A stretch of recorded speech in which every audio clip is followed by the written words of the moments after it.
Hey everybody, this is Don again. It is time for episode 23 of Practical Reality. The topic for today is what I'd like to call the path to manifestation. I've just undergone some manifestation of my own, which I will relate to you, and I'm going to explain exactly what I went through and how I arrived at this point and why it's so wonderful. It's a Saturday afternoon. It's a little after 2 p.m., and it's warm. It is quite warm, and you might be able to see or might be able to hear. It's pretty breezy as well. I had to actually move to a different area of the park today. I am in Donaldson Park in beautiful Highland Park, New Jersey, and I had to move slightly to a different area of the park because my usual spot is sort of occupied and they're playing music, so I didn't want that to interfere with my recording here. So as I said, what I'm going to discuss today is the path to manifestation, the path that I took, the manifestation that I realized, and how that feels. So let's do the right thing and begin at the beginning. Most of the time when a person is introduced to the idea of manifestation, their first reaction is resistance. And I'm no different.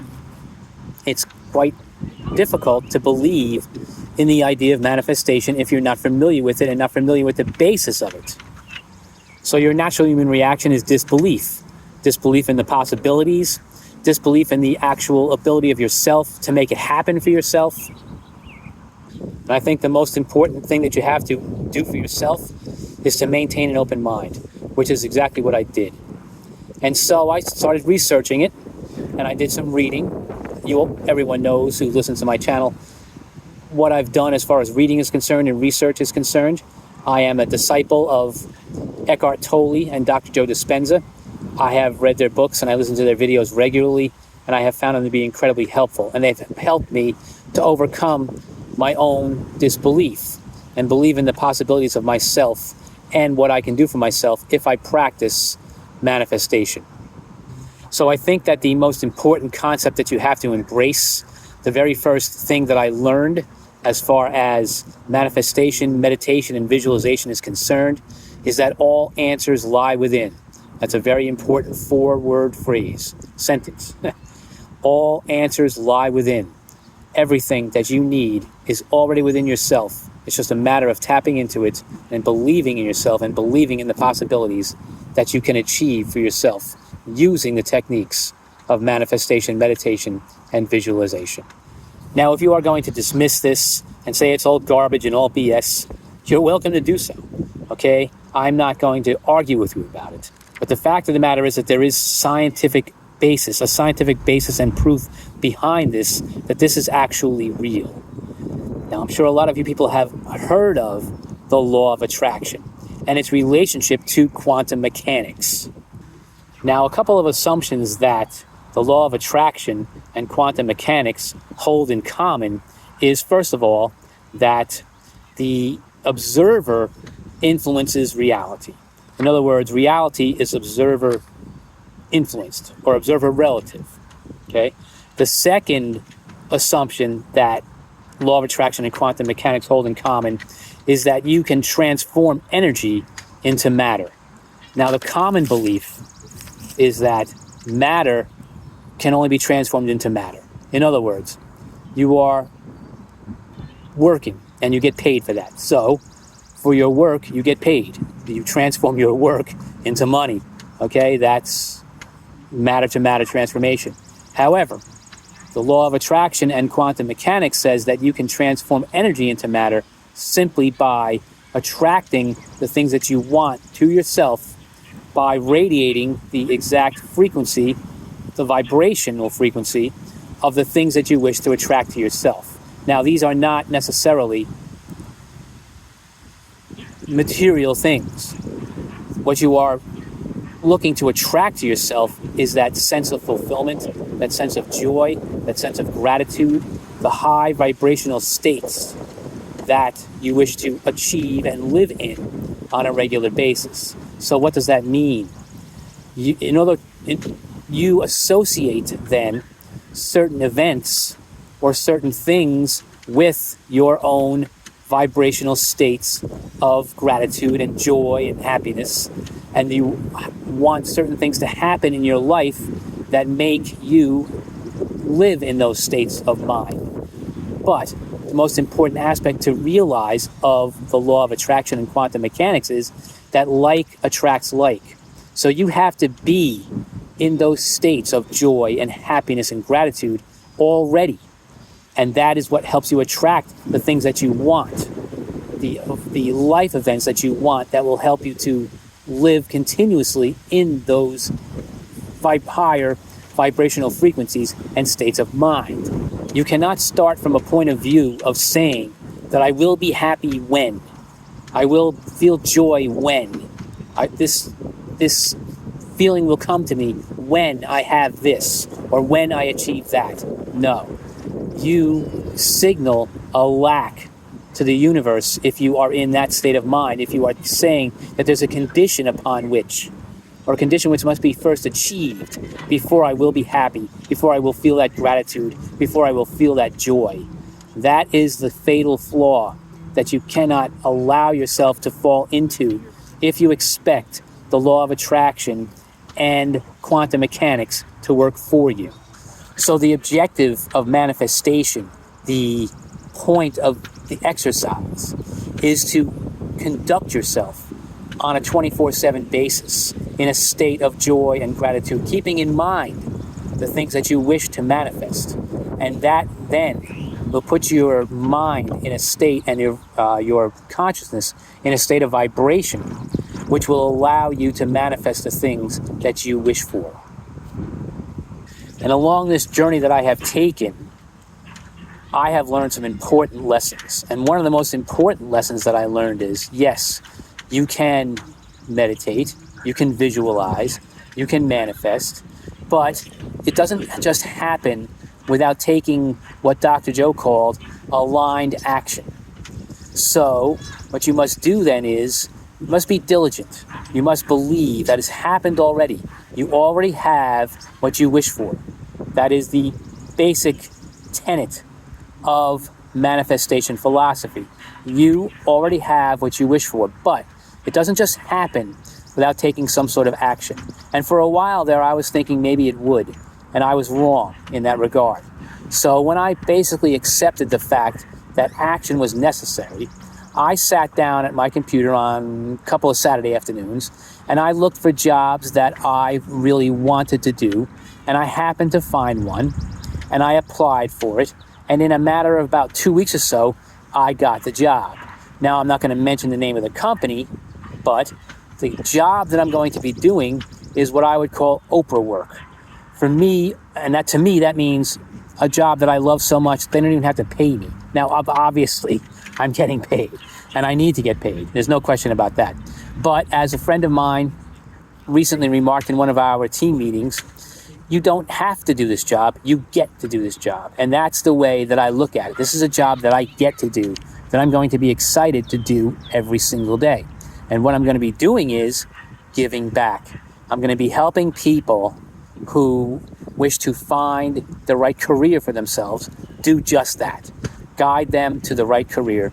And I'm also going to be helping people to adopt AI systems for their businesses to make their businesses run in sort of more efficient and automated fashion so that they don't necessarily have to pay attention to the minutia on a day-to-day basis. They can concentrate on manifesting their own dreams and building their businesses without having to worry about the little side things that get people sidetracked away from their real objective. Now, for me, that is the manifestation of a dream. I couldn't think of a better job for myself at this point in my life. At my age, a ripe old 63 and about 64 in a few weeks, I have the great desire to give back to people, to help them, to make people who are sort of either misguided or just indecisive make decisions that will help them to advance in their lives. What better thing can you have? What better job can you have than to uplift people, to make them more prosperous and happy, and at the same time maintain my state of joy and manifestation and gratitude for being in the position to be able to help people do such a thing. I'm really looking forward to it. I start on Monday, and we'll see how it goes. But that's the point of the last portion of this video. How's it going to go? Am I going to leave that up to chance?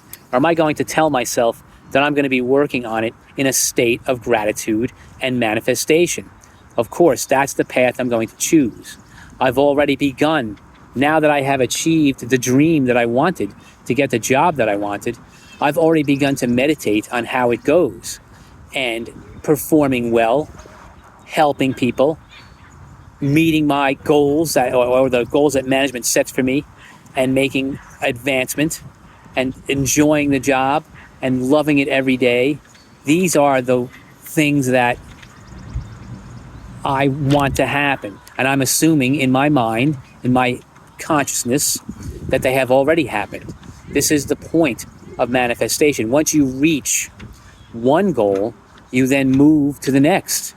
And manifestation continues to occur in a cycle, in a virtuous cycle that benefits you as long as you maintain that sort of mindset and frequency of gratitude, joy, acceptance, these kind of things, to make yourself stay in that state of mind, that you are thankful and that you are working in a job on something that you really love to do and helping people in the process. And just to refer back to the video I did a couple weeks ago for a moment on what drugs do to your soul, it definitely occurred to me to walk up to the marijuana dispensary and grab a little something to smoke as a celebration. But you know, it's funny, I really can't do that anymore, because what happens? I get like stupid. I think I said that in the video. I get like, I don't know, I feel so out of it. I'm not sure if it's just because the marijuana is stronger or because it just affects me more or whatever it is, but I just don't feel connected. I feel dazed. I don't like that feeling anymore. For some reason, I can't explain why. When I was a younger man, I used to crave that feeling. I used to indulge myself in that. But you know, I realized that that's not necessary anymore. And why? Because here I am living right now in a state of gratitude, thankfulness, joy, gratitude, just beautiful. I'm sitting right here in the park right now with the trees exploding with life. I'm sitting in a field of dandelions, all kinds of stuff blowing around me. There's a breeze blowing. It's a beautiful day. Why do I need something to alter my consciousness when I have all of this and I'm living a dream? And there is so much more prosperity. There is so much more happiness. There is so much more rewarding activities that are coming my way, that why would I want to alter that feeling with the use of a substance that changes my brain chemistry, that disconnects me from the flow of the universe, the flow of my consciousness? It's just not necessary anymore. I was laughing about it when I was thinking about it on Friday afternoon, which is yesterday, and I don't feel the need. I could do it, but it's like, why? I just don't feel the need anymore.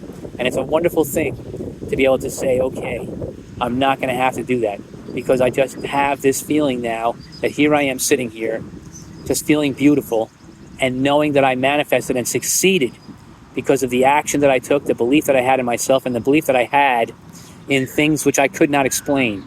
And I think that's probably the last point that I want to make in this video, is that if you are cynical, you don't think that any of this is real, you don't think this is actual,